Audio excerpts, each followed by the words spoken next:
Okay, so we have a poorly mixed tank as two interacting zones, and we're deriving the transfer function and then using the loop law to reduce the system into a standard second order form.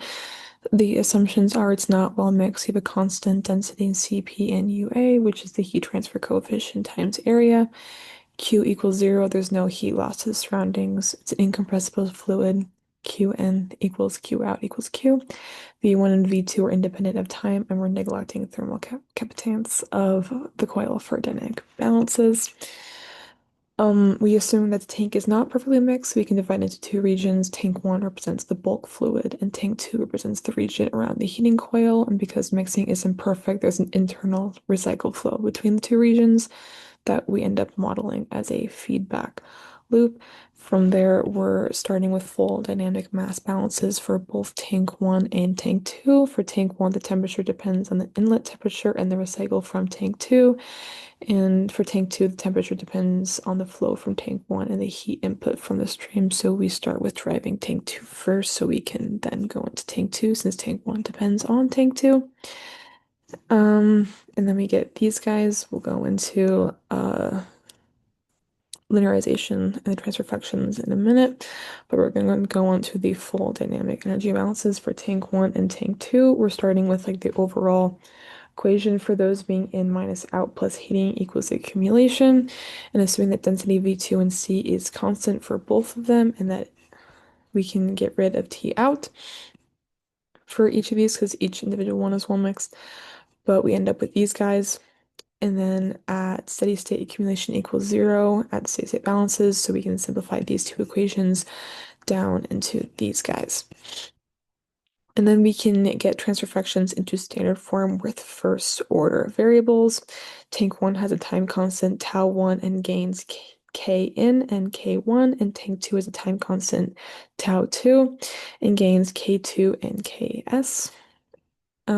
We can rearrange after Laplace transforming, and we get this final one for tank 1.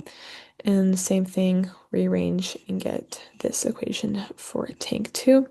These are the definitions for the variables that are in both of these equations. And then we end up with a block diagram. T in enters the first summing junction, and that goes into tank 1, and the output T1 feeds into tank 2. The stream temperature enters tank 2 from a separate path, and the output T2 is recycled back into tank 1. So the key loop is from tank 1 to tank 2, and then back to tank 1. And the recycle loop represents the internal mixing inside the tank. And then we are going to apply a loop law in order to get rid of that extra loop by changing it from a first order model to a second order model. We can do that by substituting T2 prime S into T1 prime S equations and rearranging. After rearranging, we collect the T1 prime S terms and multiply through by tau 2S plus 1 multiplied by tau 2S plus 1. I meant that to be tau 1. But we can reduce the transfer functions down to these guys.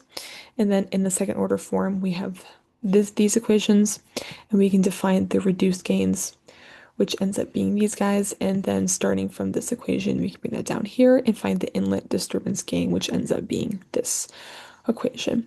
And at steady state, S equals 0, K in prime equals K in over 1 minus K2 KS.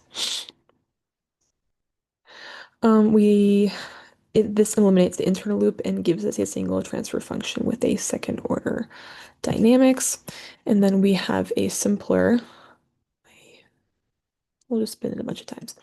We have a simpler block diagram now that has second order functions instead of the first order functions.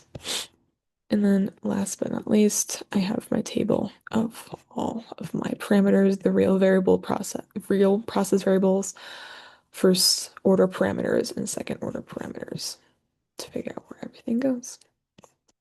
Yay.